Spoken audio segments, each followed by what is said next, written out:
अब देखो, अभी तक हम लोग लास्ट क्लास में किसकी बात कर चुके थे? लास्ट क्लास में हम लोग बात कर चुके थे इक्वेशन ऑफ काइनेमेटिक्स की, है ना।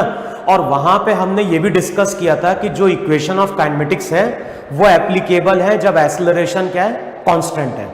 तो उस केस में हमने रिलेशन को डिराइव किया था और उससे रिलेटेड न्यूमेरिकल भी हमने लास्ट क्लास में क्या किए थे, सॉल्व किए थे। आज हम लोग जिस टॉपिक की बात कर रहे हैं काइनेमेटिक्स में ही, लेकिन काइनेमेटिक्स में हम बात करेंगे उन न्यूमेरिकल्स की जो ग्राफ रिलेटेड आईआईटी जेईई में आ चुके हैं। होगा नहीं हुआ? तो नेक्स्ट यहां पे हेडिंग डालो, वहां पे problem related with graph. Clear? तो आज हम बात करेंगे काइनेमेटिक्स में उन क्वेश्चन की या उन केसेस की जहां पे हमें ग्राफ क्या करना पड़ता है, प्लॉट करना पड़ता है। तो हेडिंग डालो वहां पे प्रॉब्लम रिलेटेड विद ग्राफ। अच्छा, अब मैं कुछ चीजें हैं जो हमने मैथमेटिकल टूल में पढ़ी थी और मैं उसको फिर से वहां पे क्या कर रहा हूं, रिवाइज कर रहा हूं।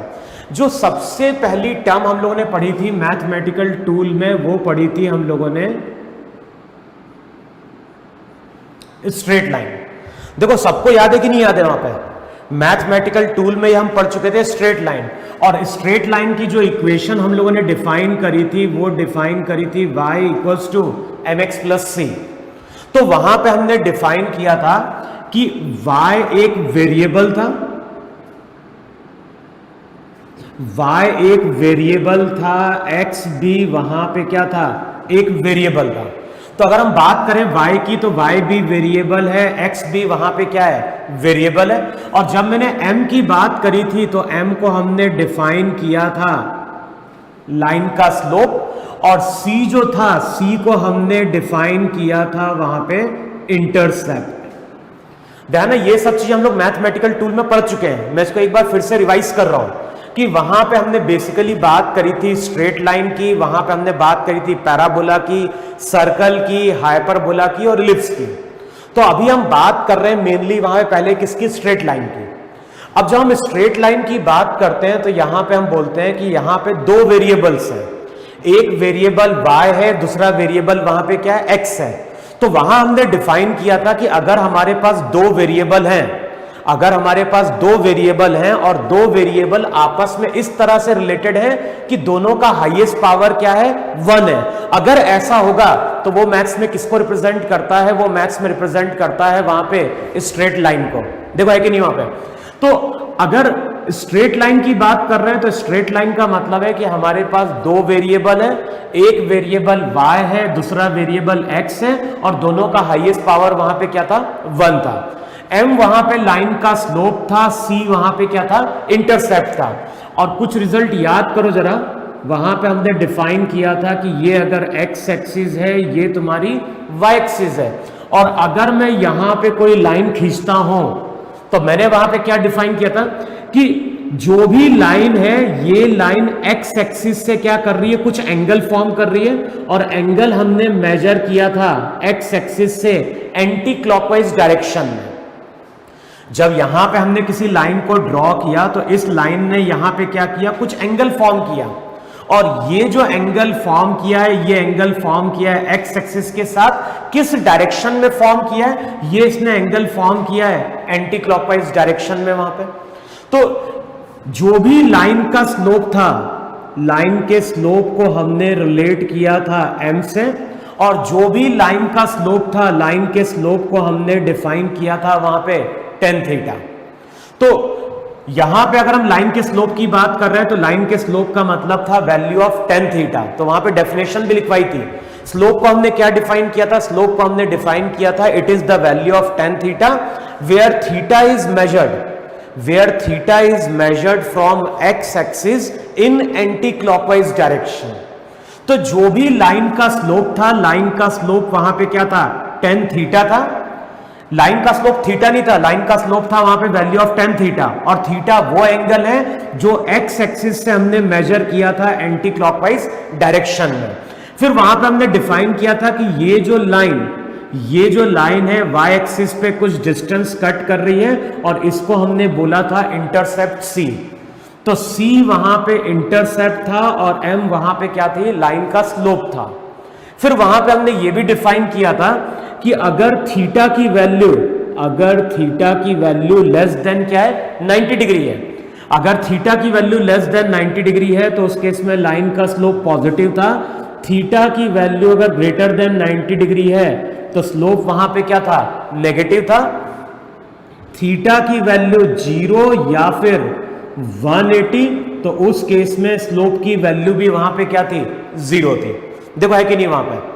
तो जो भी लाइन का स्लोप है, लाइन का स्लोप पॉजिटिव भी होता है, नेगेटिव भी होता है, और वो तुम्हारा क्या होता है, 0 भी होता है। लेकिन जब भी हम एंगल की बात करेंगे तो एंगल कभी भी 180 को क्रॉस नहीं करेगा, क्योंकि अगर मान लो मैंने लाइन इस तरह से ड्रॉ करी, ये एक्स एक्सिस है, ये तुम्हारी वाई एक्सिस है, अब मैंने लाइन कुछ इस तरह से ड्रॉ करी। अब बताओ लाइन अगर इस तरह से ड्रॉ करोगे तो यहां पे एंगल तुम इस तरह से मेजर करोगे, और ये जो एंगल रहेगा ये एंगल हो जाएगा थीटा, और थीटा की वैल्यू यहां पे जो हमने एंगल की बात कर रहे हैं, थीटा हमने मेजर किया है एक्स एक्सिस से किस डायरेक्शन में, एंटी क्लॉकवाइज, तो ये थीटा ग्रेटर देन 90 था। यहां पे ये एंगल था, यहां पे ये एंगल था। तो जब भी हम थीटा की बात करेंगे, थीटा हमेशा हम एंगल मेजर करेंगे एक्स एक्सिस से किस डायरेक्शन में, एंटी क्लॉकवाइज डायरेक्शन में। तो लाइन का स्लोप पॉजिटिव भी था, नेगेटिव भी था, और लाइन का स्लोप वहां पे क्या था, 0 भी था। वहां पे याद होगा हमने कुछ डिफरेंट केसेस भी लिए थे। मैं फिर से रिवाइज कर रहा हूं इन सब चीजों को। मान लो ये केस है, फिर ये एक्स, ये वाई। अच्छा यहां पे अगर हम बात करें तो ये थीटा है, ये तुम्हारा सी है, तो यहां पे लाइन का स्लोप पॉजिटिव, सी भी क्या हो गया, पॉजिटिव। अगर मैं इस तरह से ड्रॉ कर रहा हूं तो यहां पे थीटा एंगल ये है। थीटा हमेशा हमें मेजर करना है एक्स एक्सिस से एंटी क्लॉकवाइज, तो यहां पे थीटा ग्रेटर देन 90, तो लाइन का स्लोप वहां पे हो गया नेगेटिव, सी वहां पे क्या हो गया, पॉजिटिव वहां पे। फिर नेक्स्ट केस क्या बन गया था, नेक्स्ट केस बन गया था ये एक्स, ये वाई। अब लाइन इस तरह से ड्रॉ कर दो। अब बताओ लाइन अगर इस तरह से ड्रॉ करोगे तो ये थीटा होगा, थीटा की वैल्यू लेस देन 90, ये हो गया तुम्हारा वहां पे इंटरसेप्ट सी। तो अब तुम क्या बोलोगे, अब तुम बोलोगे यहां पे सी की वैल्यू नेगेटिव, तो C जो रहेगा, C तुम्हारा नेगेटिव हो जाएगा। थीटा लेस देन 90 है तो M वहां पे क्या हो जाएगा, पॉजिटिव हो जाएगा। और नेक्स्ट केस क्या बन सकता है वहां पे, नेक्स्ट केस बन सकता है वहां पे इस तरह से अगर लाइन ड्रॉ करें, इस तरह से अगर लाइन ड्रॉ करोगे तो थीटा ग्रेटर देन 90, C भी क्या हो गया, इंटरसेप्ट का मतलब था वो डिस्टेंस जो लाइन ने कट किया है किस पे, वाई एक्सिस पे। तो यहां पे अगर बात करोगे तो यहां पे जो स्लोप आएगा नेगेटिव, और इंटरसेप्ट की बात करेंगे तो इंटरसेप्ट भी वहां पे क्या आएगा, नेगेटिव। तो स्लोप भी क्या हो गया, स्लोप भी हो गया नेगेटिव, इंटरसेप्ट भी वहां पे क्या हो गया, नेगेटिव। और अगर कोई लाइन कहां से पास कर रही है, अगर कोई लाइन पास कर रही है, ये एक्स ये वाई लाइन पास कर रही है ओरिजिन से, तो सी की value 0, theta less than 90 degree है, तो यहां पे m तुम्हारा क्या हो गया, पॉजिटिव हो गया। और अगर मैं कभी लाइन इस तरह से ड्रॉ कर रहा हूं, ये x ये y इस तरह से, तो यहां पे लाइन अगेन पास कर रही है कहां से, ओरिजिन से। अब यहां पे तुम बोलोगे c अगेन 0, लेकिन m क्या हो गया, नेगेटिव। अच्छा अब इन सभी केस में लाइन की इक्वेशन क्या थी, यहां पे लाइन की इक्वेशन थी y equals to mx plus C. यहां पे अगर बात करोगे तो यहां पे लाइन की इक्वेशन आएगी y equals to minus M X plus C. अगर मैं इस केस की बात कर रहा हूं तो इस केस में इक्वेशन आएगी y equals to minus M X minus C. अगर मैं इस केस की बात कर रहा हूं तो इस केस में आएगा y equals to M X minus C. देखो है कि नहीं वहां पे। तो यही हमारे वहां पे क्या थे, डिफरेंट केसेस थे किसके, स्ट्रेट लाइन के। यहां पे इक्वेशन थी y equals to M X, क्योंकि लाइन का स्लोप पॉजिटिव था। यहां पे लाइन का स्लोप नेगेटिव है, तो इक्वेशन बनी थी यहां पे y equals to minus M X. देखो है कि नहीं वहां पे। तो सबसे पहले वहां पे हमने मैथमेटिकल टूल में किसकी बात करी थी, हम लोगों ने बात करी थी स्ट्रेट लाइन की। तो स्ट्रेट लाइन को हमने क्या डिफाइन किया था, स्ट्रेट लाइन को हमने डिफाइन किया था, it is a relation between two variables. जब हम स्ट्रेट लाइन की बात करते हैं तो हम डिफाइन करते हैं कि स्ट्रेट लाइन है क्या। तो स्ट्रेट लाइन वहां पे दो वेरिएबल के बीच का रिलेशन है, लेकिन हम जिन दो वेरिएबल की बात कर रहे हैं उनका हाईएस्ट पावर वहां पे 1 होना चाहिए। इसका पावर भी 1 है, इसका पावर भी 1 है। m और c वहां पे क्या है, कांस्टेंट है। m वहां पे लाइन का स्लोप है, लाइन के स्लोप का मतलब था value of tan theta. Theta वो एंगल है जो हमने मेजर किया है एक्स एक्सिस से एंटी क्लॉकवाइज डायरेक्शन में। इंटरसेप्ट को हमने क्या डिफाइन किया था, इंटरसेप्ट को हमने डिफाइन किया था ये वो डिस्टेंस है जो लाइन ने कट किया है किस पे, वाई एक्सिस पे। अब स्लोप कभी पॉजिटिव होता है, कभी इंटरसेप्ट पॉजिटिव होता है, कभी स्लोप नेगेटिव होता है, कभी इंटरसेप्ट नेगेटिव होता है। तो depending upon the values of m और c, यही हमारे स्ट्रेट लाइन के वहां पे क्या थे, नंबर ऑफ केसेस थे। क्लियर? तो ये सब चीजें हम लोग मैथमेटिकल टूल में पढ़ चुके हैं। मैंने केवल इसको एक बार फिर से वहां पे क्या करा दिया है, रिवाइज करा दिया। तो एक बार चाहो तो जो लेक्चर था उसको तुम डिटेल में जाके फिर से क्या कर सकते हो, रिवाइज कर सकते हो वहां पे। फिर देखो वहां पे एक तो हमने बात करी थी स्ट्रेट लाइन की, दूसरी हमने वहां पे डिफाइन किया था पैराबोला।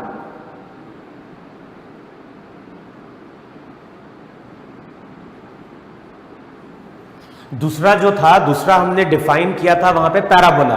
और पैराबोला की हमने प्रॉपर्टी क्या लिखवाई थी, पैराबोला को हमने डिफाइन किया था, 4 केसेस लिए थे मैंने वहां पे।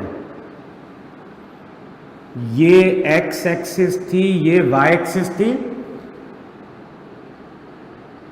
इस तरह से मैंने एक पैराबोला ड्रॉ किया था।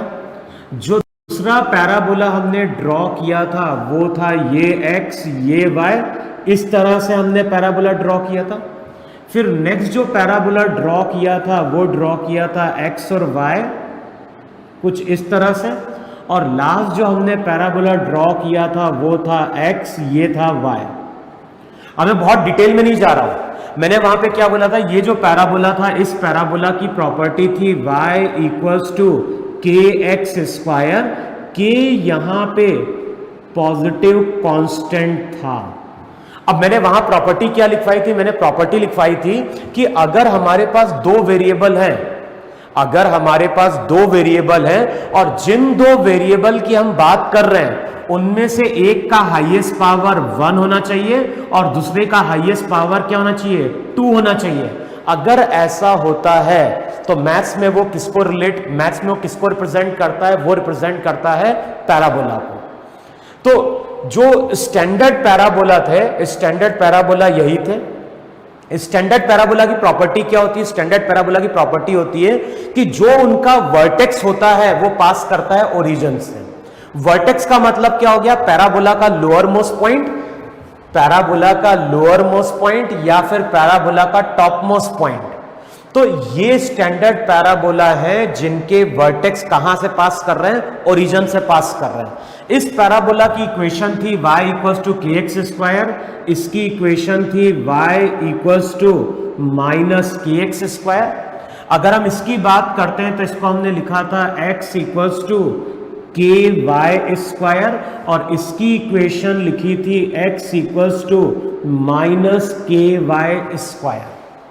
वहां पे मैंने डिफाइन किया था कि k मेरा पॉजिटिव कांस्टेंट था। वहां पे फिर मैंने ये भी बोला था कि k अगर पॉजिटिव होगा, अगर कांस्टेंट पॉजिटिव होगा तो पैराबोलिक कर्व ओपनिंग अपवर्ड होगा, अगर k नेगेटिव हुआ तो पैराबोलिक कर्व ओपनिंग क्या होगा, डाउनवर्ड होगा। फिर दूसरी प्रॉपर्टी मैंने ये भी लिखवाई थी कि x का अगर स्क्वायर होगा, अगर x का स्क्वायर होगा तो y के अबाउट सिमेट्रिक है।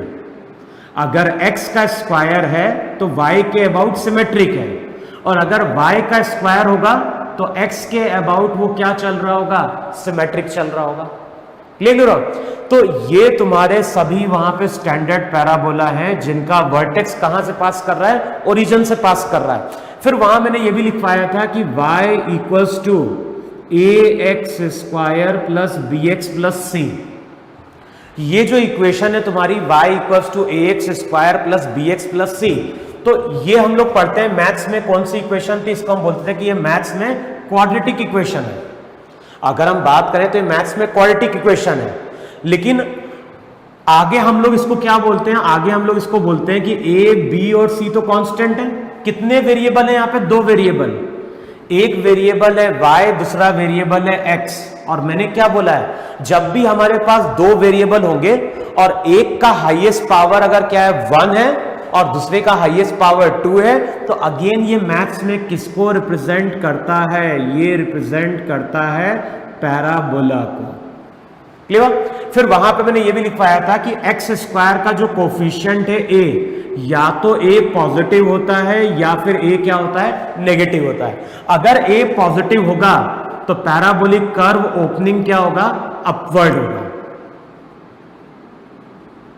और अगर एक्स स्क्वायर का कोफिशिएंट नेगेटिव है तो पैराबोलिक कर्व ओपनिंग डाउनवर्ड होगा। डिफरेंस क्या है? ये स्टैंडर्ड पैराबोला नहीं है।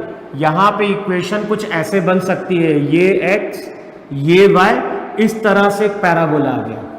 अब ये पैराबोलिक कर्व अगर ओपनिंग अपवर्ड है तो इसका मतलब है कि कोफिशिएंट क्या रहा होगा? पॉजिटिव रहा होगा। और अगर हम ड्रॉ कर रहे हैं कभी ये x ये y, ये भी एक पैराबोला है, लेकिन ये पैराबोलिक कर्व ओपनिंग डाउनवर्ड है, इसका मतलब है कि एक्स स्क्वायर का कोफिशिएंट क्या रहा होगा? नेगेटिव रहा होगा। केवल डिफरेंस ये कि ये स्टैंडर्ड पैराबोला है। स्टैंडर्ड पैराबोला वो पैराबोला होगा जिसका वर्टेक्स कहां से पास कर रहा होगा? ओरिजिन से पास कर रहा होगा। लेकिन अगर पैराबोला स्टैंडर्ड नहीं है, अगर पैराबोला स्टैंडर्ड नहीं है तो उसका जो वर्टेक्स रहेगा उसका वर्टेक्स ओरिजिन से पास नहीं करेगा। क्लियर है इतना? तो एक तो मैंने रिवाइज किया वहां पे स्ट्रेट लाइन को, दूसरा मैंने रिवाइज कर दिया किसको? पैराबोला को। और मैंने क्यों यहां पे स्ट्रेट लाइन और पैराबोला को रिवाइज किया है?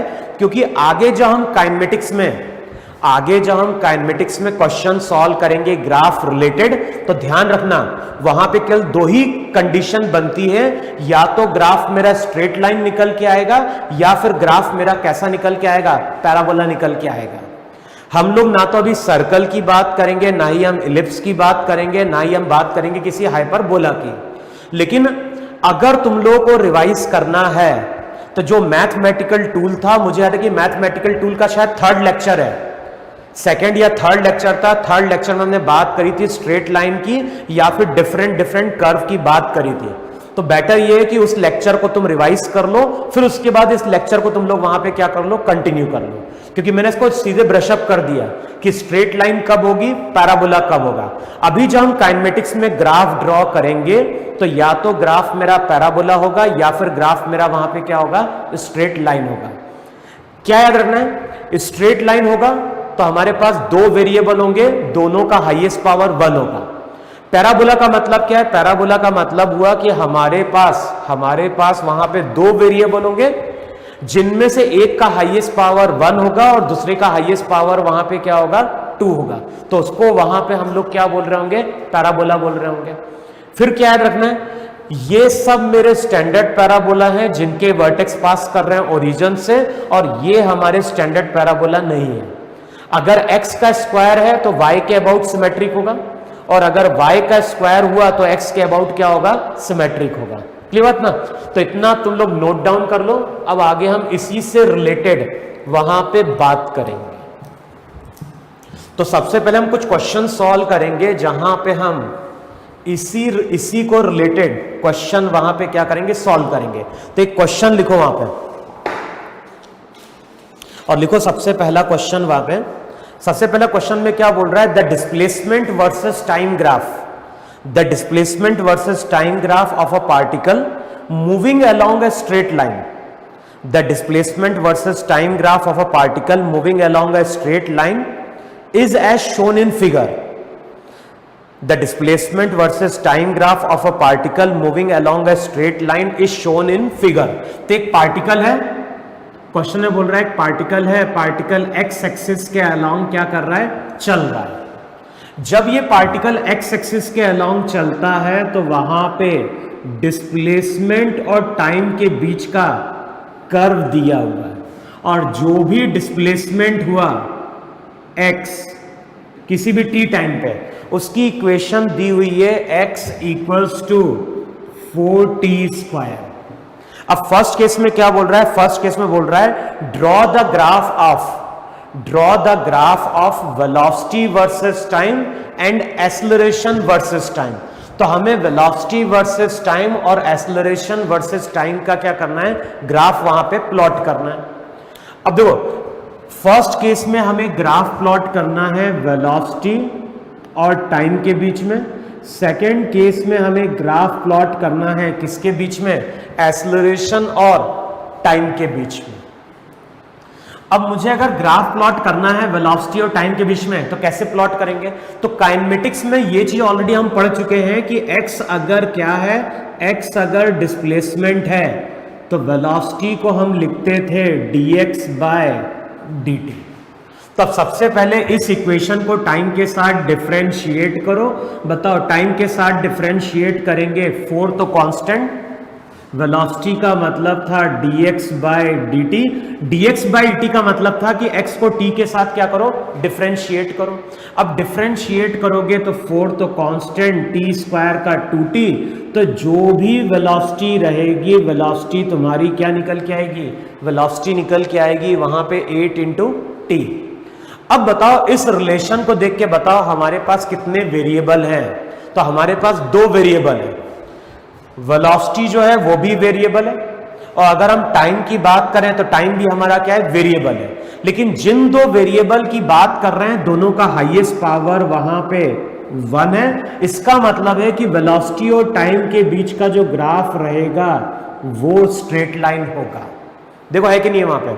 अच्छा अब मैंने बोला कि वेलोसिटी टाइम के बीच का ग्राफ तो यहां पे क्या है, स्ट्रेट लाइन है। अब ये स्ट्रेट लाइन किससे सिमिलर है, तो हम लोग क्या कर रहे हैं, y एक्सिस पे वेलोसिटी ले रहे हैं और x एक्सिस पे ले रहे हैं टाइम। तो y एक्सिस पे वेलोसिटी है, x एक्सिस पे टाइम है और ये इक्वेशन किससे सिमिलर है, y इक्वल्स टू mx है। y का मतलब v है, t का मतलब x है और लाइन का स्लोप कितना है, 8 पॉजिटिव है। लाइन पास करेगी कहां से, लाइन पास का ध्यान है ना, ये y इक्वल्स टू mx के फॉर्म में है, तो इस लाइन का इंटरसेप्ट 0 है, तो लाइन कहां से पास करेगी, लाइन पास करेगी ओरिजिन से। फिर जब ये लाइन ओरिजिन से पास करेगी तो हम इस तरह से ड्रॉ करेंगे। ध्यान है इसको हम एक्सटेंड क्यों नहीं कर रहे हैं, क्योंकि अगर इसको एक्सटेंड करोगे तो t मेरा नेगेटिव हो जाएगा, यहां पे t पॉजिटिव है, यहां पे t नेगेटिव है, तो हम इसको एक्सटेंड नहीं करेंगे। ये कहां से स्टार्ट होगा, ये स्टार्ट होगा t इक्वल्स टू 0 से। तो t इक्वल्स टू 0 से हमारा एक्सपेरिमेंट स्टार्ट हुआ है, तो वेलोसिटी वर्सेस टाइम ग्राफ ये मेरा यहां पे क्या होगा, स्ट्रेट लाइन रहा होगा वहां पे। Clear clear. अब नेक्स्ट पार्ट में कैलकुलेट क्या करना है, नेक्स्ट पार्ट में कैलकुलेट करना है एक्सेलरेशन। अब बताओ एक्सेलरेशन को क्या लिखोगे, एक्सेलरेशन को लिखोगे वहां पे dv बाय dt। जो भी एक्सेलरेशन रहेगा एक्सेलरेशन को हम लिखेंगे वहां पे dv बाय dt और dv बाय dt क्या देगा, dv बाय dt देगा 8 तो कांस्टेंट है, t का क्या हो गया 1, तो एक्सेलरेशन आ गया 8। बताओ अब ये क्या है, ये कांस्टेंट है। इसका मतलब है कि जो भी पार्टिकल है ये पार्टिकल मूव कर रहा है विथ यूनिफॉर्म एक्सेलरेशन। ए का साइन भी पॉजिटिव है और ए का साइन पॉजिटिव है, इसका मतलब है कि एक्सेलरेशन कहां है, एक्सेलरेशन टुवर्ड्स राइट है। तो अगर मैं एक्सेलरेशन और टाइम के बीच का ग्राफ प्लॉट करूंगा, अगर मैं एक्सेलरेशन और टाइम के बीच का ग्राफ प्लॉट कर रहा हूं तो वो ग्राफ कैसा निकल के आएगा, कांस्टेंट निकल के आएगा, साथ में पॉजिटिव है। तो इस तरह से a और t के बीच का क्या होगा, ग्राफ होगा, ये हो जाएगा 8। देखो है कि नहीं वहां पे। तो इस तरह से हम ड्रॉ करेंगे वेलोसिटी वर्सेस टाइम ग्राफ और ये होगा मेरा वहां पे एक्सेलरेशन वर्सेस टाइम ग्राफ। देखो है कि नहीं है वहां पे। लिख लो इतना, तुम लोग वहां पे नोट डाउन कर लो, फिर वहां पे हम नेक्स्ट क्वेश्चन की बात करते हैं। तो इसको नोट डाउन करो वहां पे, फिर आगे हम लोग बात कर रहे हैं वहां पे।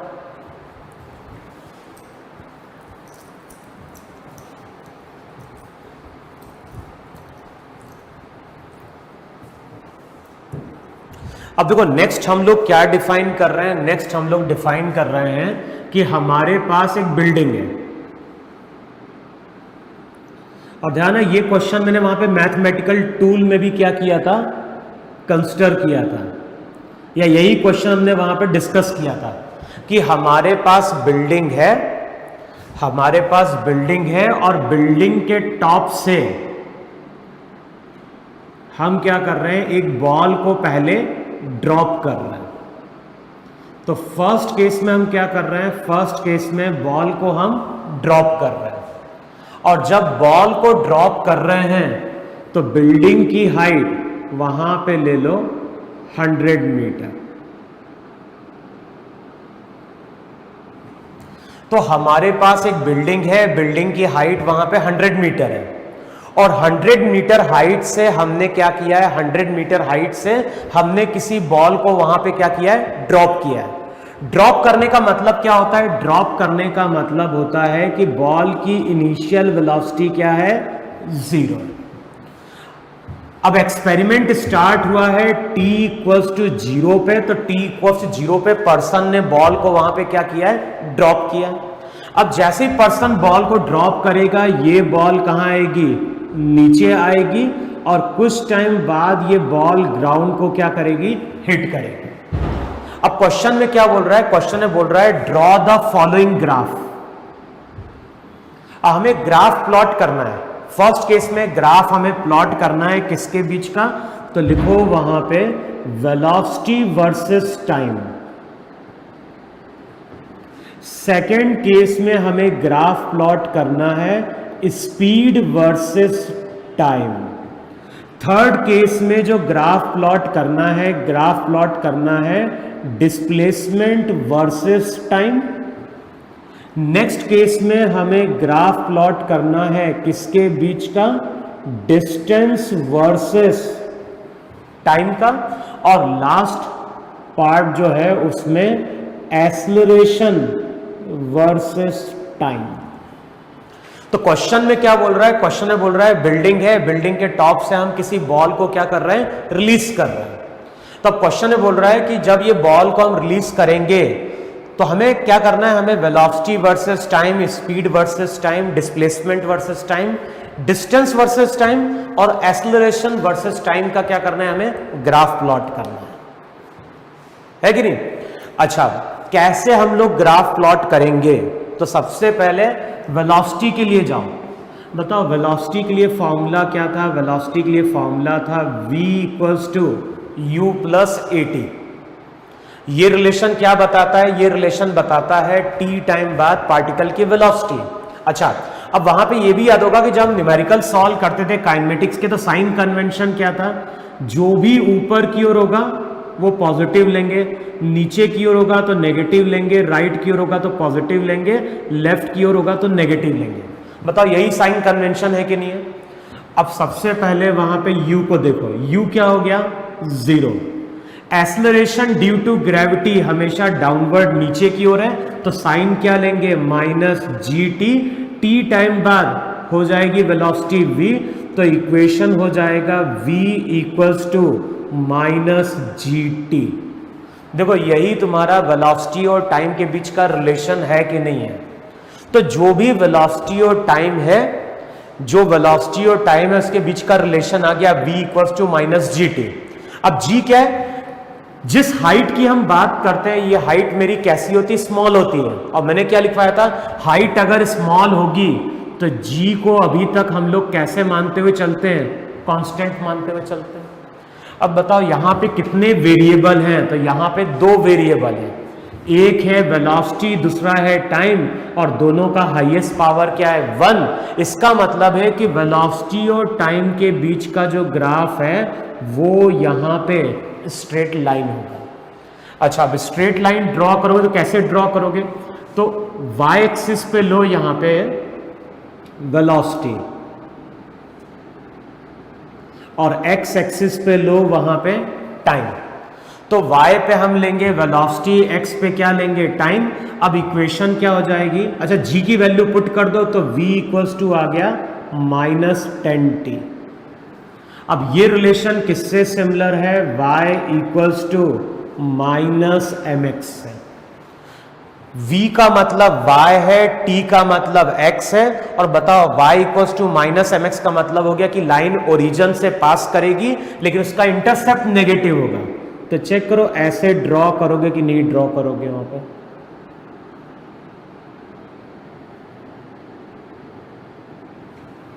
इस लाइन को अगर आगे एक्सटेंड करते तो बताओ इसका स्लोप नेगेटिव आता कि नहीं आता? यहां पे लाइन का स्लोप नेगेटिव दिया हुआ है, लेकिन हम इसको आगे एक्सटेंड इसलिए नहीं कर सकते क्योंकि टाइम हमें नेगेटिव नहीं चाहिए। तो इस तरह से मेरा वहां पे वेलोसिटी और टाइम के बीच का क्या रहा होगा? ग्राफ रहा होगा। अच्छा, अब ये ग्राफ कहां तक ड्रॉ करोगे? क्योंकि ये एक्सपेरिमेंट हमेशा नहीं चलता रहेगा, एक टाइम आएगा जब ये पार्टिकल ग्राउंड को क्या कर रहा होगा? हिट कर रहा होगा, तो वो टाइम की इक्वेशन भी हम लोग क्या करेंगे? फाइंड आउट करेंगे। अगर टाइम की इक्वेशन मालूम, अगर टी की वैल्यू मालूम होगी तो टी की वैल्यू यहां पे हम क्या करेंगे? पुट करेंगे। तो आगे चेक कर लेते हैं कि टाइम की वैल्यू क्या निकल के आएगी। तो टी की वैल्यू पुट कर देना, फाइनली वहां पे v वेलोसिटी मिल जाएगी। और ध्यान ना, पार्टिकल हमेशा नीचे की ओर जा रहा है, तो वेलोसिटी हमेशा मेरी नेगेटिव रहेगी। तो वेलोसिटी नेगेटिव है, लेकिन साथ में क्या हो रही है? बढ़ते जा रही है। तो ये तो हो गया वेलोसिटी वर्सेस टाइम ग्राफ। अब देखो, जब हम वेलोसिटी की बात करते हैं तो वेलोसिटी मेरी कौन सी क्वांटिटी है? वेक्टर क्वांटिटी है। तो वेक्टर क्वांटिटी में मैंने बोला था कि वेक्टर का डायरेक्शन होता है, तो इसलिए हम पॉजिटिव और नेगेटिव की बात करते हैं। लेकिन अगर मैं तुमसे बोलता हूं कि स्पीड और टाइम के बीच का ग्राफ प्लॉट करना है, अगर मैं तुमसे बोल रहा हूं कि स्पीड और टाइम के बीच का ग्राफ प्लॉट करना है, तो बताओ क्या होगा? स्पीड और टाइम के बीच का अगर ग्राफ ड्रॉ करोगे, तो मैंने क्या बोला है? स्पीड स्केलर क्वांटिटी है और ये हमेशा पॉजिटिव रहेगी। स्पीड और टाइम के बीच का अगर ग्राफ प्लॉट करना है, तो स्पीड का मतलब होता है कि ये वेलोसिटी का मैग्नीट्यूड है। स्पीड की जब भी हम बात करेंगे तो स्पीड क्या है? स्पीड वेलोसिटी का मैग्नीट्यूड है और स्पीड हमेशा पॉजिटिव होनी चाहिए। तो हम क्या करेंगे? जो वेलोसिटी टाइम ग्राफ आया है उसकी मिरर इमेज फॉर्म कर देंगे। हमें ये यहां पे तो नेगेटिव है, हमें ये नेगेटिव नहीं चाहिए, हमें पॉजिटिव चाहिए स्पीड। तो स्पीड का मतलब केवल इसका मैग्नीट्यूड है, तो पॉजिटिव करने के लिए इसकी हम मिरर इमेज फॉर्म करेंगे। तो इस तरह से ये स्पीड और टाइम के बीच का क्या होगा? ग्राफ होगा वहां पे। अच्छा, अब अगले स्टेप में जो ग्राफ प्लॉट करना है, वो ग्राफ प्लॉट करना है डिस्प्लेसमेंट वर्सेस टाइम के बीच में। अब बताओ इक्वेशन क्या थी? इक्वेशन थी वहां पे s equals to U T plus half A T square. देखो इक्वेशन है कि नहीं है? s equals to U T plus half A T square. और ये इक्वेशन क्या दे रही है? ये इक्वेशन दे रही है t टाइम बाद पार्टिकल का डिस्प्लेसमेंट। देखो है कि नहीं वहां पर? अच्छा, अगर ये इक्वेशन t टाइम बाद पार्टिकल का डिस्प्लेसमेंट देती है, तब क्या लिखोगे यहां पे? u तो हो गई initial velocity zero, acceleration downward, तो लिखोगे minus half G T square. यहां पे वैल्यू पुट करो, a की वैल्यू नेगेटिव, तो minus half G T square, T time बाद डिस्प्लेसमेंट s। तो ध्यान ना, टी टाइम बाद अगर पार्टिकल यहां कहीं होगा तो चेक करो यही तुम्हारा डिस्प्लेसमेंट होगा कि नहीं होगा वहां पर? जब भी हम डिस्प्लेसमेंट की बात करते हैं, डिस्प्लेसमेंट वेक्टर क्वांटिटी है और उसका डायरेक्शन हमेशा हम शो करते हैं फ्रॉम इनिशियल टू फाइनल। देखो है कि नहीं वहां पे? तो जो भी डिस्प्लेसमेंट है, डिस्प्लेसमेंट तुम्हारा नीचे की ओर होगा। अब इक्वेशन आ गई s equals to minus half G की वैल्यू 10, तो ये हो जाएगा s equals to minus half minus 5t square. देखो है कि नहीं वहां पे? अब बताओ ये इक्वेशन किससे सिमिलर है? तो हमारे पास दो वेरिएबल है, एक वेरिएबल s है, दूसरा वेरिएबल t है। एक का हाईएस्ट पावर 1 है, दूसरे का हाईएस्ट पावर 2 है। इसका मतलब है कि डिस्प्लेसमेंट वर्सेस टाइम ग्राफ जो रहेगा वो मेरा यहां पे पैराबोला होगा। क्लियर? अच्छा, अब ये पैराबोला कैसे ड्रॉ करेंगे? तो मैंने क्या बोला? t का स्क्वायर है तो s के अबाउट सिमेट्रिक चलेगा। t का स्क्वायर है तो ये s के अबाउट सिमेट्रिक चलेगा, या तो ओपनिंग अपवर्ड होगा या फिर ओपनिंग डाउनवर्ड होगा। लेकिन लिखवाया था कोफिशिएंट अगर नेगेटिव है तो ये पैराबोलिक कर्व ओपनिंग डाउनवर्ड होगा। अब ओपनिंग डाउनवर्ड में हम इसको कुछ ऐसा शो करेंगे। इस साइड नहीं लेके जाएंगे क्योंकि इस साइड अगर लेके जाओगे तो टाइम मेरा नेगेटिव हो जाएगा और हमें टाइम नेगेटिव नहीं चाहिए। t इक्वल्स टू 0 पे हमारा एक्सपेरिमेंट स्टार्ट हुआ है। अच्छा, एक चीज और समझ लो, टी नेगेटिव होता है तो इसका मतलब क्या है? टी नेगेटिव है, इसका मतलब है कि जिस टाइम पे एक्सपेरिमेंट स्टार्ट हुआ उससे पहले क्या हो रहा था। समझ में? जैसे मैं अगर बोल रहा हूं कि अभी मैं तुम्हारे सामने खड़ा हूं, अब मैं बोल रहा हूं कि t इक्वल्स टू 0 पे, t इक्वल्स टू 0 पे मैंने ये डस्टर को आगे ले जाना स्टार्ट किया। t इक्वल्स टू 0 पे मैंने इस डस्टर को आगे ले जाना स्टार्ट किया। अब मैं बोल रहा हूं t नेगेटिव है, तो t नेगेटिव है, इसका मतलब है कि इससे पहले क्या हो रहा था? तो इससे पहले ये डस्टर मेरे हाथ में था और यहां कहीं था डस्टर, तो t नेगेटिव होगा। इसका मतलब है कि जब एक्सपेरिमेंट स्टार्ट हुआ उससे पहले की बात कर रहा है, लेकिन हमें उससे पहले से मतलब नहीं है, हमें तो एक्सपेरिमेंट स्टार्ट हो रहा है t इक्वल्स टू 0 से, इसलिए हम t की वैल्यू नेगेटिव कंसिडर नहीं करेंगे। क्लियर हुआ कि नहीं क्लियर हुआ? मैंने क्या बोला? जिस टाइम पे एक्सपेरिमेंट स्टार्ट होता है वहां पे हम t की वैल्यू 0 असाइन करते हैं।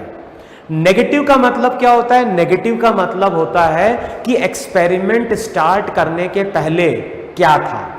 तो एक्सपेरिमेंट स्टार्ट करने के पहले डस्टर कहां था उससे हमें कोई मतलब नहीं है, तो हम यहां पे बात कर रहे हैं t इक्वल्स टू 0 से।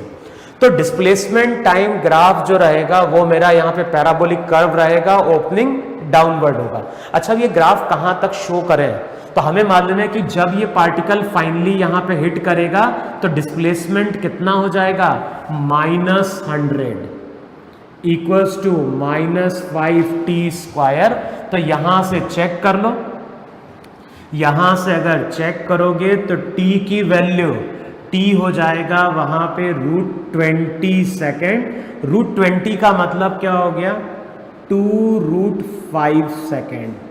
देखो चेक करो इतना आ रहा है कि नहीं आ रहा है।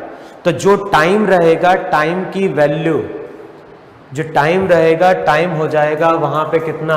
2√5 सेकेंड। तो यहां पे 2√5 शो करो और यहां पे डिस्प्लेसमेंट की वैल्यू -100। सिमिलरली अब यहां पे भी सही कर दो, यहां पे टाइम की वैल्यू कितनी हो जाएगी? यहां पे टाइम की वैल्यू 2√5 हो जाएगी और t की वैल्यू 2√5 पुट करोगे तो ये हो जाएगा -20√5। यहां पे हो जाएगा 2√5, तो यहां पे स्पीड हो जाएगी 20√5। देखो है कि नहीं वहां पे? तो ये हो गया वेलोसिटी टाइम, ये हो गया स्पीड टाइम, ये हो गया डिस्प्लेसमेंट टाइम। अब नेक्स्ट केस में हमें ग्राफ प्लॉट करना है किसके बीच का? डिस्टेंस और टाइम के बीच का। अच्छा, अभी तक हम लोगों ने ये चीज डिस्कस करी थी। क्या डिस्कस करी थी? कि अगर कोई पार्टिकल स्ट्रेट लाइन के अलोंग चल रहा है, अगर कोई पार्टिकल स्ट्रेट लाइन के अलोंग चल रहा है और उसने डायरेक्शन चेंज नहीं किया है तो उस केस में डिस्टेंस और डिस्प्लेसमेंट हमारे सेम होते हैं। अगर कोई पार्टिकल स्ट्रेट लाइन के अलोंग चल रहा है, अगर कोई पार्टिकल स्ट्रेट लाइन के अलोंग चल रहा है और अगर हम कुछ चेंज नहीं कर रहे हैं, अगर हम डायरेक्शन चेंज नहीं कर रहे हैं, तो उस केस में डिस्टेंस और डिस्प्लेसमेंट सेम होता है। तो इस केस में डिस्टेंस और डिस्प्लेसमेंट सेम होगा।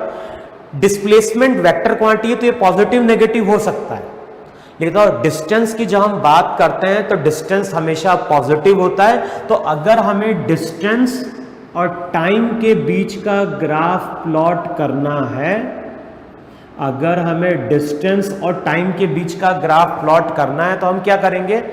इसकी मिरर इमेज फॉर्म कर देंगे। तो इसकी मिरर इमेज फॉर्म करोगे तो कुछ ऐसा बन जाएगा। इसको ऐसे भी समझ सकते हैं कि हम इसका मैग्नीट्यूड कैलकुलेट करने जा रहे हैं। तो जो भी डिस्प्लेसमेंट टाइम ग्राफ आया है उसकी मिरर इमेज फॉर्म कर दो। यहां से क्या मिल जाएगा? डिस्टेंस और टाइम। फाइनली डिस्टेंस 100 होगा, कितने टाइम पे? 2√5 पे। और लास्ट केस में क्या बोल रहा है? लास्ट केस में वो ग्राफ पूछ रहा है किसके बीच का?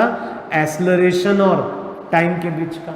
हमें मालूम है एक्सेलरेशन हमेशा नेगेटिव है और हमेशा कांस्टेंट है।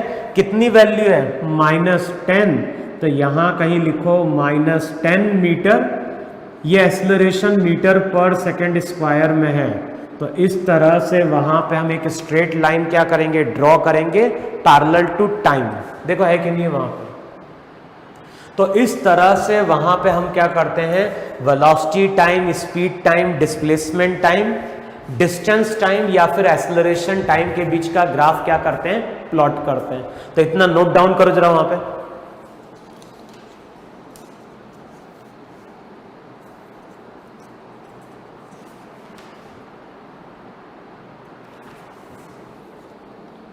देखो हुआ कि नहीं हुआ आप इतना।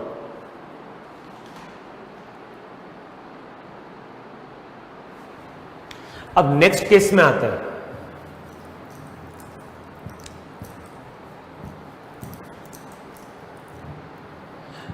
अब देखो फिर से हम लोग क्या कर रहे हैं, फिर से हम लोग यहां पे पार्टिकल को अब ड्रॉप नहीं कर रहे हैं, अब पार्टिकल को हम थ्रो कर रहे हैं। तो जो नेक्स्ट केस है, नेक्स्ट केस में हम क्या कर रहे हैं, सेकंड केस की बात कर रहे हैं, पार्टिकल को थ्रो कर रहे हैं अपवर्ड विथ वेलोसिटी 10 मीटर पर सेकेंड। तो ये हमारी इनिशियल वेलोसिटी है।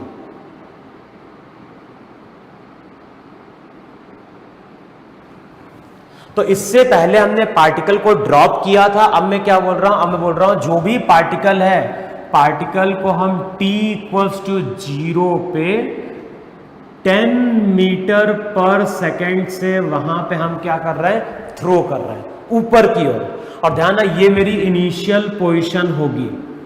अब बताओ बिल्डिंग के टॉप से अगर पार्टिकल को हम ऊपर की ओर थ्रो करेंगे तो ये पार्टिकल पहले ऊपर की ओर जाएगा, उसके बाद ये पार्टिकल क्या होगा, नीचे की ओर आएगा, और कुछ टाइम बाद ये पार्टिकल किसको हिट कर रहा होगा, ग्राउंड को हिट कर रहा होगा।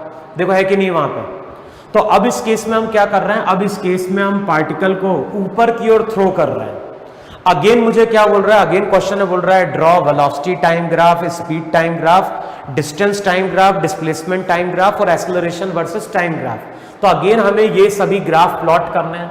अब बताओ इक्वेशन क्या होगी, u initial velocity, initial velocity 10 का है, 10 ऊपर की ओर है, तो साइन क्या लोगे, साइन लोगे पॉजिटिव, g नेगेटिव लेंगे तो ये हो जाएगा -gt v, तो v हो जाएगा 10 - 10t। बताओ यही वेलोसिटी और टाइम के बीच का रिलेशन है कि नहीं है वहां पे। तो जो भी वेलोसिटी और टाइम है इनके बीच का रिलेशन हो गया वहां पे 10 - क्या हो गया 10t वहां पे। अच्छा अब अगर इस रिलेशन की बात करें तो बताओ ये रिलेशन किससे सिमिलर है, तो ये रिलेशन सिमिलर है y = c - mx।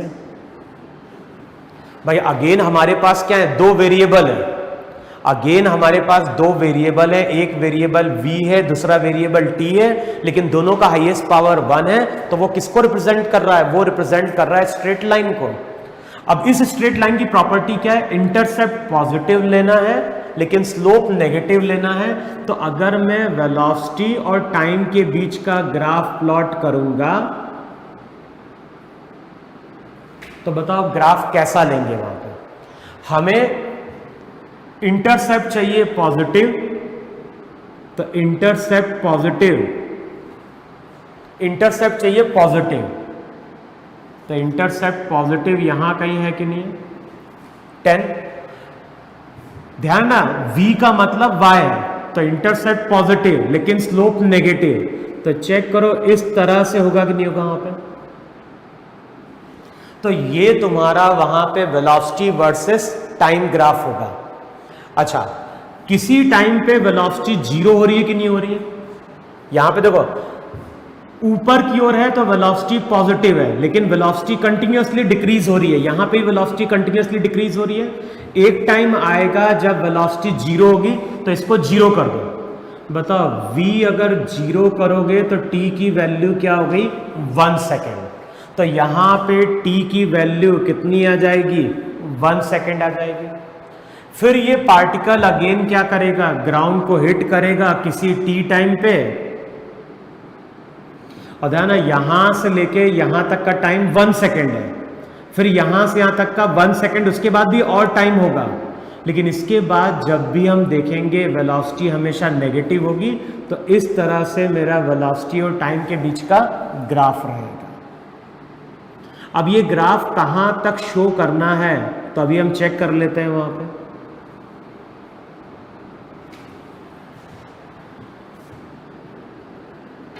अब देखो कैसे चेक करेंगे वहां पे कि ये ग्राफ कहां तक शो करना है। तो हमें मालूम है डिस्प्लेसमेंट और टाइम का रिलेशन था s = ut प्लस होता है 12 a t²। अब u का मतलब क्या हो गया, u तो हो गई initial velocity 10t minus half G T square, और ये t टाइम बाद वहां पे मेरा क्या रहेगा, डिस्प्लेसमेंट रहेगा। देखो है कि नहीं वहां पे।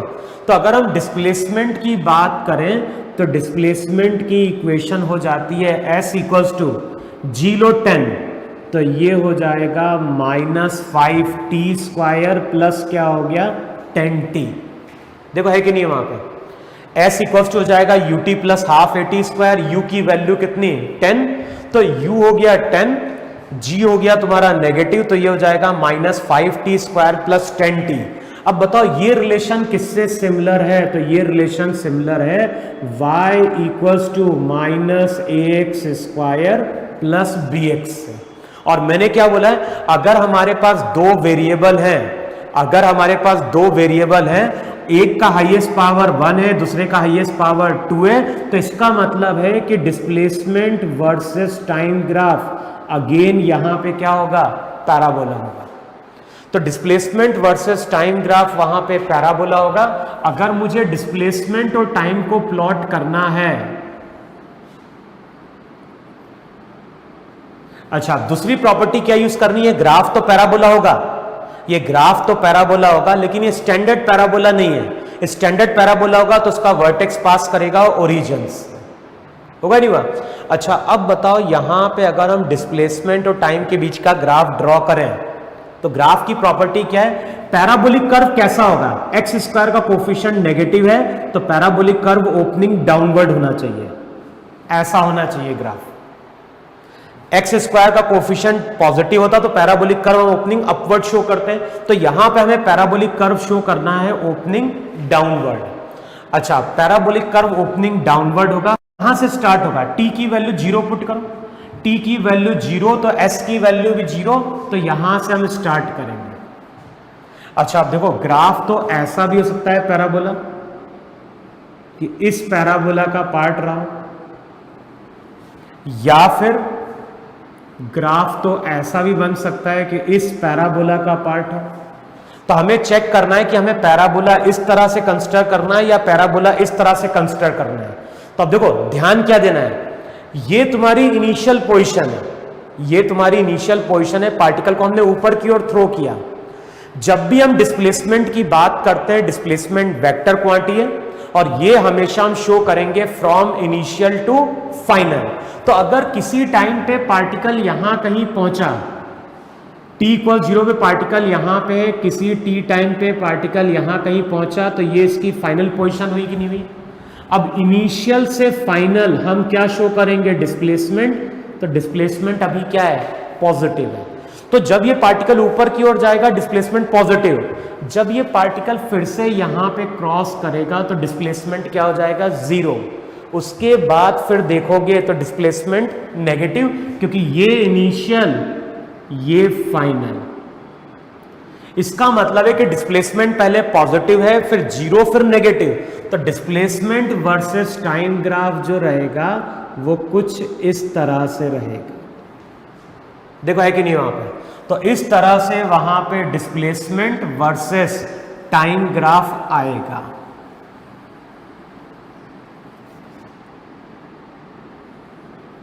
तो यहां पे ड्रॉ कर दो डिस्प्लेसमेंट वर्सेस टाइम ग्राफ। अच्छा अब ये कहां पे शो करना है, तो ये हमें मालूम है t की वैल्यू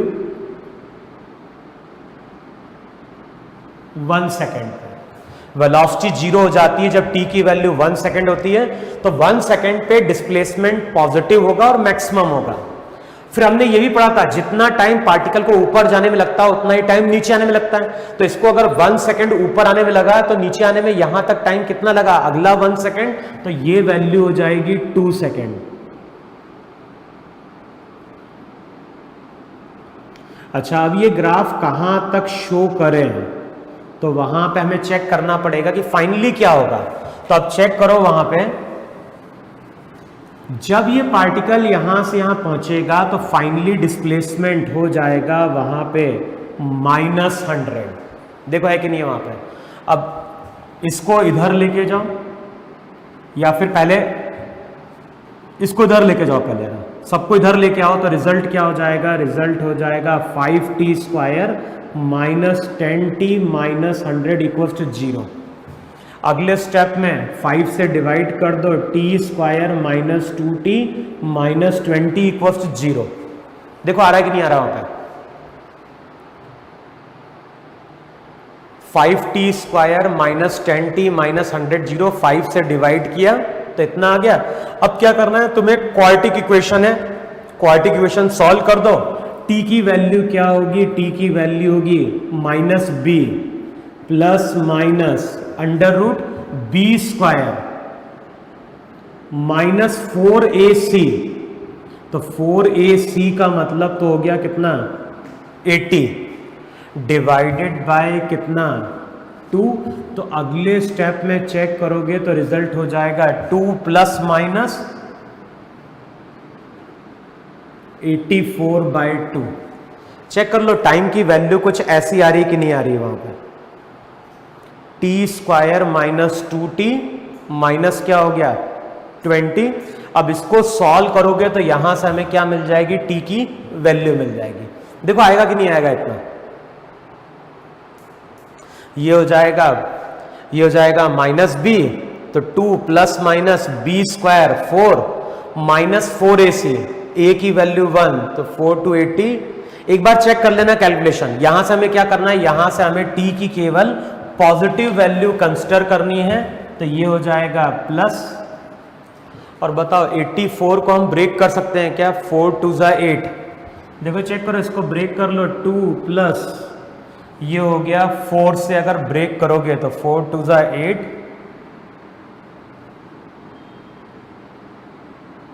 कितना 21 ना, 4 इंटू 21। तो यहां पे 4 बाहर निकालोगे तो चेक करो ऐसा लिख सकते हो, 2 प्लस 2 रूट 21 डिवाइडेड बाय 2, 2 2 क्या होगा, कैंसिल आउट होगा, तो रिजल्ट हो जाएगा 1 प्लस रूट 21 सेकेंड। चेक कर लेना इतना आ रहा है कि नहीं आ रहा है। तो 1 प्लस रूट 21 सेकेंड, यही हमारा वहां पे क्या होगा, टाइम होगा। तो टाइम हम यहां पे शो कर देंगे 1 प्लस रूट 21। और इस टाइम पे अगर देखोगे तो जो डिस्प्लेसमेंट रहेगा फाइनली वो हो जाएगा -100। देखो है कि नहीं वहां पे। तो ये वेलोसिटी टाइम ग्राफ है, यहां पे भी टाइम कहां तक चल रहा है, 1 प्लस रूट 21 तक। अब ये तुम्हारा वेलोसिटी टाइम ग्राफ है, ये तुम्हारा डिस्प्लेसमेंट टाइम ग्राफ है। अगले स्टेप में हमें ग्राफ किसके बीच का प्लॉट करना है, अगले स्टेप में हमें ग्राफ प्लॉट करना है किसके बीच का, स्पीड और टाइम के बीच। अब मैंने तुम्हें क्या बोला, मैंने तुम्हें बोला कि वेलोसिटी जो रहती है, वेलोसिटी तो वेक्टर क्वांटिटी है, तो ये पॉजिटिव भी होती है नेगेटिव भी होती है, क्योंकि पॉजिटिव नेगेटिव क्या इंडिकेट करते हैं, पॉजिटिव नेगेटिव केवल इंडिकेट करते हैं उसके डायरेक्शन को। देखो है कि नहीं वहां पे। तो पॉजिटिव नेगेटिव है तो ये तो इंडिकेट कर रहा है उसके डायरेक्शन को। लेकिन जब हम स्पीड की बात कर रहे हैं तो मैंने क्या बोला, स्पीड हमेशा पॉजिटिव चाहिए, तो इसका मतलब है कि इसकी हम क्या करेंगे, मिरर इमेज फॉर्म कर देंगे। स्पीड पॉजिटिव है तो यहां से यहां तक स्पीड पॉजिटिव है, तो 10 से लेके 1 सेकेंड तक स्पीड है। भाई जो वेलोसिटी का मैग्नीट्यूड रहेगा वही हमारी स्पीड है। अब इसके बाद वेलोसिटी नेगेटिव हो गई है, हमें इसकी मिरर इमेज फॉर्म करनी है, तो इसका मतलब है कि जो पोर्शन नेगेटिव आया है, मिरर इमेज का मतलब क्या है, जो पोर्शन नेगेटिव आ गया है वेलोसिटी में उसकी हम मिरर इमेज फॉर्म कर दें। तो उसकी मिरर इमेज फॉर्म करोगे तो कुछ इस तरह से आएगा, कितने टाइम तक, तो ये टाइम हो जाएगा 1 प्लस रूट 21 तक। तो ये तो हो गया स्पीड वर्सेस टाइम। और लास्ट केस में हमें किसके बीच का ग्राफ प्लॉट करना है, हमें ग्राफ प्लॉट करना है डिस्टेंस और टाइम के बीच का। अब डिस्टेंस और टाइम के बीच का ग्राफ प्लॉट करोगे तो यहां से लेके यहां तक। अब ध्यान ना, इस केस में पार्टिकल ने अपना डायरेक्शन चेंज किया है, और पार्टिकल ने अगर अपना डायरेक्शन चेंज किया है इसका मतलब है कि डिस्टेंस और डिस्प्लेसमेंट अलग अलग होंगे। लेकिन डिस्टेंस कभी भी नेगेटिव नहीं होता है, डिस्टेंस हमेशा बढ़ता है। तो अब करना क्या है, मैंने क्या बोला, ये जो पोर्शन है, यहां से जो पोर्शन है, जो पोर्शन तुम्हारा क्या हो रहा है, नीचे की ओर जा रहा है, उसकी मिरर इमेज फॉर्म कर दो, तो इसकी मिरर इमेज कुछ ऐसे फॉर्म होगी वहां। तो इस तरह से वहां पे हम क्या कर रहे हैं, इसकी मिरर इमेज क्या कर देंगे, फॉर्म कर देंगे। मिरर इमेज फॉर्म करोगे तो हमें क्या मिल जाएगा, डिस्टेंस और टाइम के बीच का ग्राफ मिल जाएगा। देखो है कि नहीं वहां पे, तो ये हो जाएगा। समय क्या बोला मैंने, इसके बाद डिस्प्लेसमेंट डिक्रीज कर रहा है लेकिन डिस्टेंस कभी डिक्रीज नहीं करता है, तो मैंने क्या बोला, इसकी मिरर इमेज क्या कर दो, फॉर्म कर दो, तो इसकी मिरर इमेज कुछ ऐसी बनेगी। तो यही मेरा वहां पे डिस्टेंस और टाइम के बीच का क्या होगा, ग्राफ होगा। और लास्ट केस में क्या था, एक्सेलरेशन वर्सेस टाइम, और एक्सेलरेशन वर्सेस टाइम जो ग्राफ रहेगा वो कांस्टेंट रहेगा वहां पे। देखो है कि नहीं वहां पे, तो इस तरह से हम ड्रॉ करेंगे velocity time, speed time, displacement time, distance time, और क्या हो गया, एक्सेलरेशन टाइम। अब यहां पे थर्ड केस में हम क्या कर रहे हैं, जो भी पार्टिकल है, पार्टिकल को 10 मीटर पर सेकेंड से नीचे की ओर थ्रो कर रहे हैं। तो अब क्या हो रहा है, t=0 पे पर्सन इस पार्टिकल को नीचे की ओर थ्रो कर रहा है। अब बताओ, अगर पार्टिकल को अगर हम नीचे की ओर थ्रो कर रहे हैं और अगेन हमें यह ग्राफ क्या करने हैं, प्लॉट करने हैं, तो सबसे पहले हम फिर से यही इक्वेशन यूज करेंगे वहां पे, v=u+at। अब बताओ u का मतलब क्या हो गया, u हो गई इनिशियल वेलोसिटी नीचे की ओर, तो -10 - gt, यही वेलोसिटी होगी, तो वेलोसिटी हो जाएगी -10 - 10t। अच्छा, अब ये रिलेशन किससे सिमिलर है, तो ये रिलेशन सिमिलर है y=-c - mx से। तो अगर वेलोसिटी और टाइम के बीच का ग्राफ देखोगे तो इसका इंटरसेप्ट नेगेटिव यहां कहीं होगा, स्लोप भी नेगेटिव। तो इस तरह से वहां पे वेलोसिटी और टाइम के बीच का ग्राफ होगा। कितने टाइम तक चलेगा तो वो हमें देखना पड़ेगा। तो इस तरह से मेरा वेलोसिटी टाइम ग्राफ होगा। अच्छा, अगर मुझे स्पीड टाइम ग्राफ प्लॉट करना है तो मैंने क्या बोला, मैंने बोला है कि स्पीड हमेशा पॉजिटिव होती है, और स्पीड पॉजिटिव बनाना इसका मतलब है कि जो नेगेटिव पार्ट है उसकी मिरर इमेज फॉर्म कर दो। तो उसकी मिरर इमेज फॉर्म करोगे तो कुछ ऐसा होगा। तो ये स्पीड और टाइम के बीच का वहां पे क्या रहा होगा, ग्राफ रहा होगा वहां पे। अच्छा, अब अगली इक्वेशन हमें लेनी है डिस्प्लेसमेंट की, तो s = ut + ½ u का मतलब क्या हो गया, -10t -12gt², और t टाइम बाद ये डिस्प्लेसमेंट होगा, इक्वेशन हो जाएगी -10t - 5t²। देखो है कि नहीं वहां पे, फिर से अब तुम क्या बोलोगे, तुम बोलोगे यहां पे दो वेरिएबल है, एक का वेरिएबल 1, दूसरे का हाईएस्ट पावर क्या है 2 है। तो डिस्प्लेसमेंट टाइम ग्राफ मेरा वहां पे क्या हो गया, पैराबोला।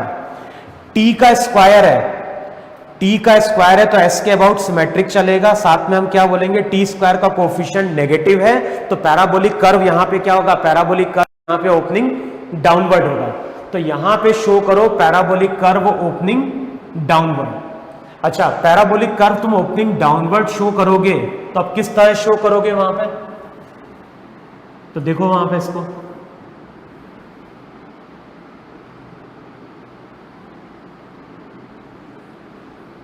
तो यहां पे शो करो s और यहां पे क्या शो करो, t।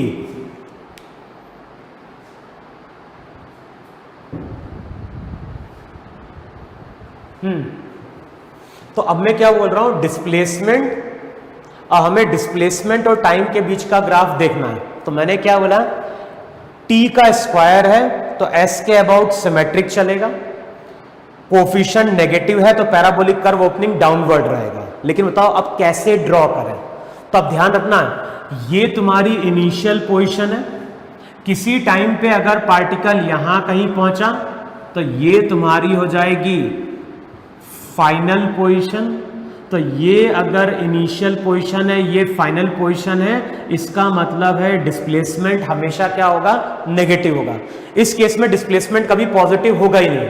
तो जब हम डिस्प्लेसमेंट और टाइम के बीच का ग्राफ ड्रॉ करेंगे तो ये ग्राफ कुछ ऐसा होगा। कुछ टाइम बाद फाइनली जो डिस्प्लेसमेंट आएगा, फाइनली डिस्प्लेसमेंट -100, और ये कुछ टाइम रहा। लेकिन ध्यान है ये स्टैंडर्ड पैराबोला नहीं है, इसको अगर हम एक्सटेंड करेंगे तो ये कुछ इस तरह से पैराबोला का पार्ट बन रहा होगा। क्लियर? तो इस केस में डिस्प्लेसमेंट हमेशा नेगेटिव है, तो इस तरह से हम पैराबोला ड्रॉ कर देंगे। डिस्टेंस और टाइम के लिए, डिस्टेंस और टाइम का अगर ड्रॉ करना है तो मैंने क्या बोला है, डिस्टेंस हमेशा पॉजिटिव होता है। इस केस में डिस्टेंस और डिस्प्लेसमेंट सेम होंगे, तो इसकी मिरर इमेज फॉर्म कर दो, मिरर इमेज ऐसी हो जाएगी। तो ये तुम्हारा डिस्टेंस और टाइम के बीच का ग्राफ रहेगा। एक्सेलरेशन वर्सेस टाइम ग्राफ देखोगे तो वो अगेन वहां पे एक स्ट्रेट लाइन होगा। अच्छा, ये एक्सपेरिमेंट कितने टाइम तक शो करना है, तो कैसे होगा, कुछ टाइम बाद पार्टिकल ग्राउंड को हिट करेगा तो finally displacement -100 equals to -10t -5t²। सबको इधर लेके आओ, इसको इधर लेके आओगे तो 5t² plus 10t -100 equals to 0, तो t² plus 2t -20 equals to 0। देखो यही इक्वेशन आ रही कि नहीं आ रही है? जो इक्वेशन आएगी वो आएगी t² plus 2t -20 equals to क्या हो गया, 0 वहां पे। अब क्या कर दो, सॉल्व करोगे तो t की वैल्यू हो जाएगी -2 प्लस माइनस √b² -4ac, तो 4 इंटू a इंटू सी, ये हो जाएगा प्लस डिवाइडेड बाय 2a। देखो है कि नहीं वहां पे? तो इक्वेशन अगेन हो जाएगी -2 प्लस माइनस, ये हो जाएगा 2√21 डिवाइडेड बाय 2। अब वैल्यू क्या हो जाएगी, वैल्यू हो जाएगी -1 प्लस √21 डिवाइडेड बाय 2। 2 तो हट जाएगा वहां पे, तो ये हो जाएगा √21 -1। एक बार कैलकुलेशन चेक कर लेना, है ना। -1 2 हट जाएगा तो √21 -1, तो यहां तक हमें कुछ शो करना है।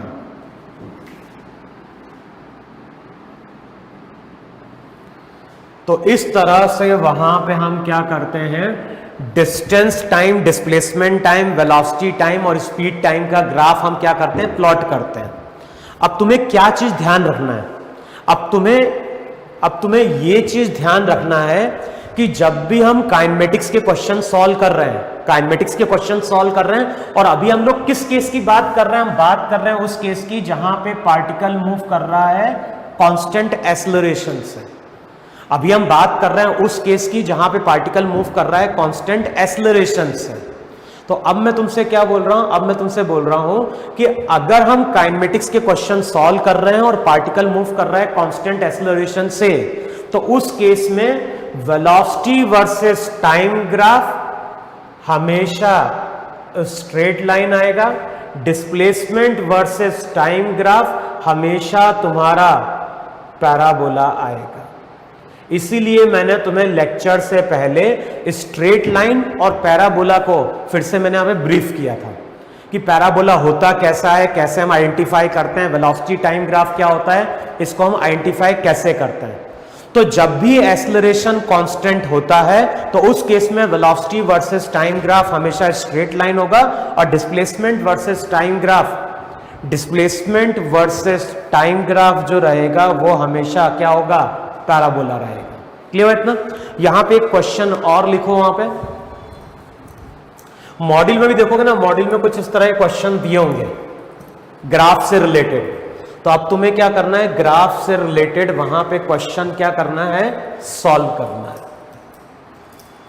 अब मैं एक क्वेश्चन और करवा रहा हूं जहां पे हमें क्या करना है, कुछ डिफरेंशिएशन भी करना है और ग्राफ की प्रॉपर्टी भी यूज करनी है।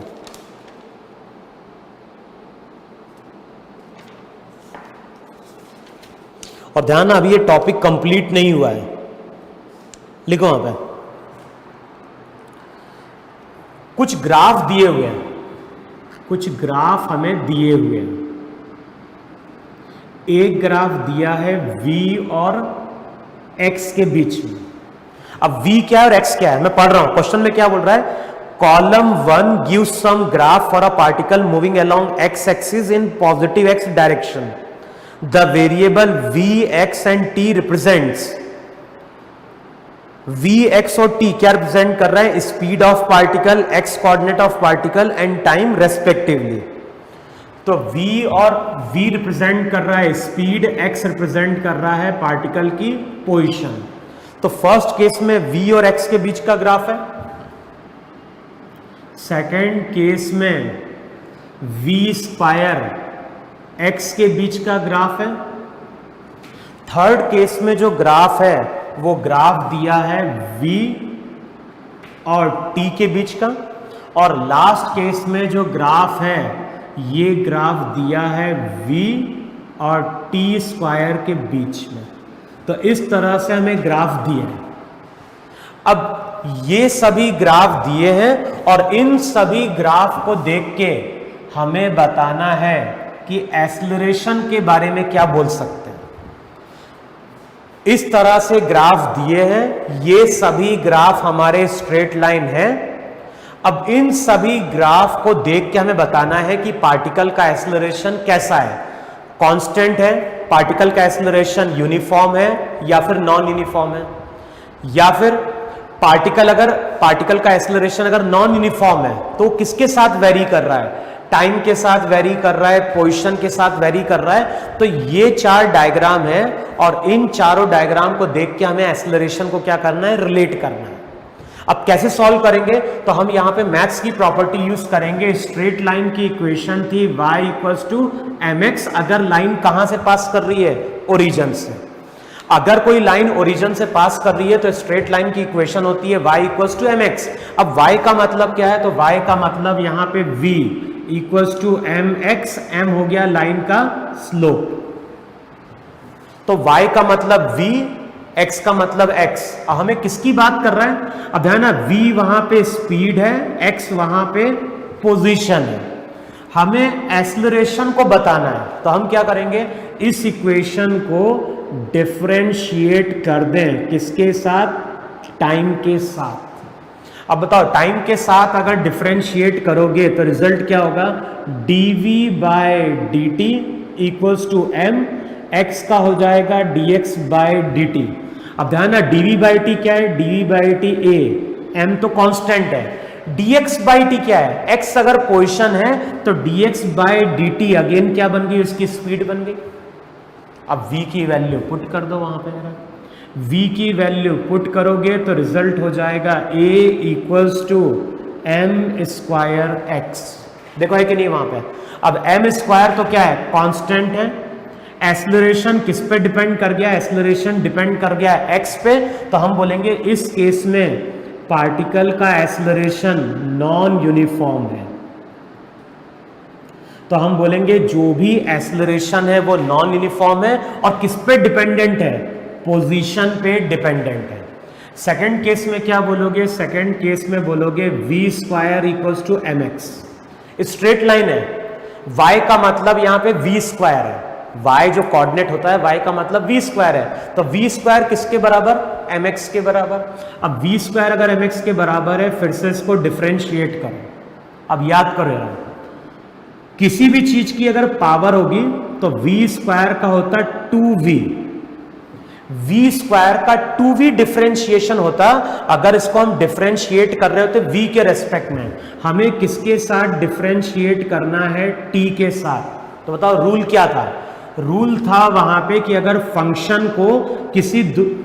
किसी फंक्शन को हम किसी दूसरे वेरिएबल के रेस्पेक्ट में डिफरेंशिएट कर रहे हैं तो v² को अगर t के साथ डिफरेंशिएट करेंगे तो v² का 2v था और साथ में मैंने क्या लिखवाया था, dv/dt मल्टीप्लाई कर देते थे = m, x का क्या हो गया, dx/dt, 2 × v, dv/t a, m dx/dt अब बताओ ए क्या निकल के आ गया, ए आ गया m/2। m है लाइन का स्लोप, m है लाइन का स्लोप, इसका मतलब है कि पार्टिकल का एक्सेलरेशन यूनिफॉर्म है। अच्छा, अब इस केस की बात करें तो इस केस में v = mt। फिर से डिफ्रेंशिएट करो किसके साथ, टाइम के साथ, तो dv/dt = mt का 1, एक्सेलरेशन m आ गया, तो हम बोलेंगे फिर से इस केस में पार्टिकल मूव कर रहा है यूनिफॉर्म एक्सेलरेशन से। तो इस केस में पार्टिकल का एक्सेलरेशन यूनिफॉर्म है, यहां पे पार्टिकल का एक्सेलरेशन यूनिफॉर्म है, यहां पार्टिकल का एक्सेलरेशन नॉन यूनिफॉर्म है। अब यहां पे आओगे तो y का मतलब v, x का मतलब t²। ध्यान है ये पूरा x है, तो हम लोग लिख सकते हैं y = mx, तो x का मतलब t² है। अब इक्वेशन क्या हो जाएगी, इक्वेशन हो जाएगी, फिर से डिफरेंशिएट करो टाइम के साथ, तो dv/dt, m कांस्टेंट t² का 2t, तो एक्सेलरेशन हो गया 2mt। बताओ एक्सेलरेशन किस पे डिपेंड कर रहा है, एक्सेलरेशन डिपेंड कर रहा है टाइम पे, तो हम बोलेंगे एक्सेलरेशन नॉन यूनिफॉर्म है। तो इस केस में एक्सेलरेशन नॉन यूनिफॉर्म है और साथ में एक्सेलरेशन किस पे डिपेंड कर रहा है, टाइम पे डिपेंड कर रहा है। तो इस तरह से वहां पे हम ग्राफ से रिलेटेड क्वेश्चन क्या करते हैं, सॉल्व करते हैं। लेकिन ध्यान है ये टॉपिक अभी कंप्लीट नहीं हुआ है, तो इसमें मैं एक लेक्चर और लूंगा जहां पे हम और कुछ क्वेश्चन सॉल्व करेंगे ग्राफ से रिलेटेड, और कुछ हम प्रॉपर्टी की बात करेंगे वहां पे। लेकिन ध्यान क्या रखना है, ग्राफ जब भी आएगा कांस्टेंट एक्सेलरेशन के केस में, तो या तो ग्राफ स्ट्रेट लाइन होगा या फिर वो ग्राफ क्या होगा, पैराबोला होगा। वेलोसिटी टाइम हमेशा स्ट्रेट लाइन होगा और एक्सेलरेशन टाइम जो ग्राफ डिस्प्लेसमेंट टाइम जो ग्राफ रहेगा वो हमेशा क्या होगा, पैराबोला होगा। क्लियर ना? तो आज के लेक्चर में हमने बेसिकली बात करी कि ग्राफ कैसे ड्रॉ करते हैं, और मैंने क्या बोला, अभी लेक्चर पूरा कंप्लीट नहीं हुआ है, तो एक और लेक्चर लेंगे और एक और लेक्चर में हम इसी को थोड़ा वहां पे क्या करेंगे, आगे कंटिन्यू करेंगे। अब करना क्या है, मॉड्यूल में ऐसे बहुत सारे क्वेश्चन दिए हैं जहां पे velocity time, speed time, displacement time दिया होगा, तो उसके क्वेश्चन को तुम्हें सॉल्व करना है। और सिंगेज की बुक में अगर देखोगे, सिंगेज की बुक में एक सॉल्व प्रॉब्लम दिया हुआ है, तो उस सॉल्व प्रॉब्लम को देखो और इसी तरह से वहां पे उसको सॉल्व करने की कोशिश करो। तो इसको नोट डाउन करो, अगली क्लास में इसी को हम फिर से क्या करते हैं, कंटिन्यू करते हैं वहां पे। ठीक है इतना, तो नोट डाउन करो इसको।